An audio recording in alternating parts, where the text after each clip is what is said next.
Privileged ആയിട്ടുള്ള പുരുഷന്മാരുണ്ടെന്ന് പറഞ്ഞു.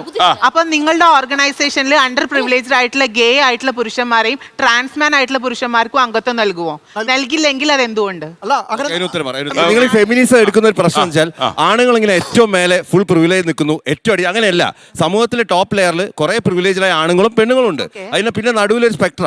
ഏറ്റവും താഴെ നോക്കി ഏറ്റവും കൂടുതൽ ഹോമിസൈഡ്സ്, ഏറ്റവും കൂടുതൽ ആത്മഹത്യ, ഏറ്റവും കൂടുതൽ ഈ പറഞ്ഞ മാനസിക പ്രശ്നങ്ങൾ, ഏറ്റവും കൂടുതൽ ഈ പറഞ്ഞ തൊഴിൽ അപകടം സംഭവിക്കുന്നത്, ഏറ്റവും കൂടുതൽ ഡേഞ്ചറസ് ആയ ജോലി, ഇതൊക്കെ ആണുങ്ങളാണ് ചെയ്യുന്നത്. സമൂഹത്തിൽ ഏറ്റവും ഇതേപോലെ ഏറ്റവും താഴെ പെണ്ണുങ്ങളല്ല.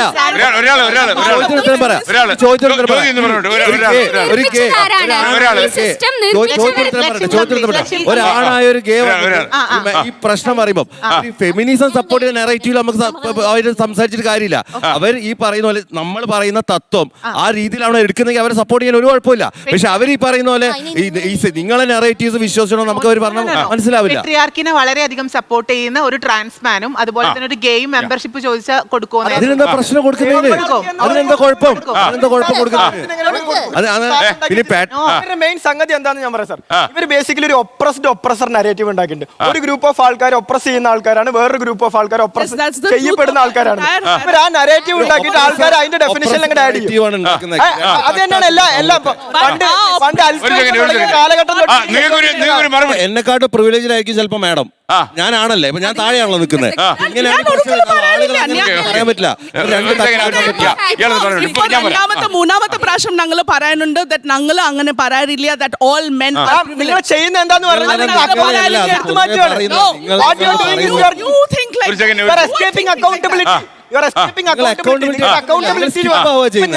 ഞാനൊരു സംഗതിയെ അതിൽ വരുന്ന കാരണങ്ങളെ ഞാൻ ഉത്തരവാദിത്തം ഏറ്റെടുക്കണം. ഇന്റർസെക്ഷണൽ ഫെമിനിസം എന്ന് പറഞ്ഞ് ചെയ്യുന്ന എന്താന്ന് പറഞ്ഞാൽ ബേസിക്കലി ഫെമിനിസത്തിന്റെ എന്ത് വൃത്തികേടുകൾ വന്നു കഴിഞ്ഞാൽ അതിന്റെ ഉത്തരവാദിത്തം ഞങ്ങൾക്ക് എടുക്കണ്ടെന്ന് പറഞ്ഞ് മാറി നിൽക്കുക. പക്ഷെ അതേസമയം അതിൽ നടക്കുന്ന വൃത്തികേടുകൾ ഇവർ ചോദ്യം ചെയ്യില്ല.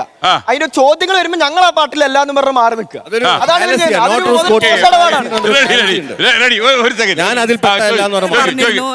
ഏറ്റവും ഡേഞ്ചറസ് ആയിട്ടുള്ള വർക്ക് ചെയ്യുന്നത് മെന്നാണ്, കുടുംബം നോക്കുന്നത് മെന്നാണെന്നുള്ളത്. ഓക്കെ, ഞങ്ങൾ we are ready to take that part. കുട്ടികളെ നോക്കി കറിയും വെച്ച് വീട്ടിലിരിക്കാൻ എത്ര ആളുകൾ അതിപ്പോ വന്നൊരു മാറ്റമാണ്. എത്ര സ്ത്രീകൾ ഈ നാട്ടിൽ സമ്മതിക്കും? എത്ര കുടുംബങ്ങൾ സമ്മതിക്കും? We are ready.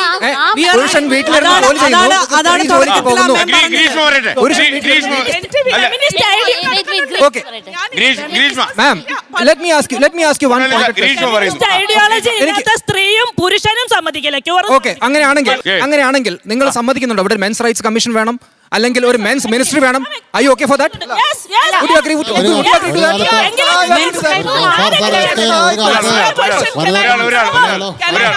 ബോക്സ് പറഞ്ഞ, പോഷ് പറഞ്ഞ, റൈറ്റ്സ് കമ്മീഷൻ പറഞ്ഞ, ഇത് എല്ലാത്തിനെ the people, one second, the people, I use the word people, not men or women, the people who are fighting for all these in courts are feminist organizations. No, you're just hijacking. Asking you. Sir, hijacking. ഒരു second men's rights commission വേണം. Basically ആവശ്യമായി മുന്നോട്ട് വരുമ്പോൾ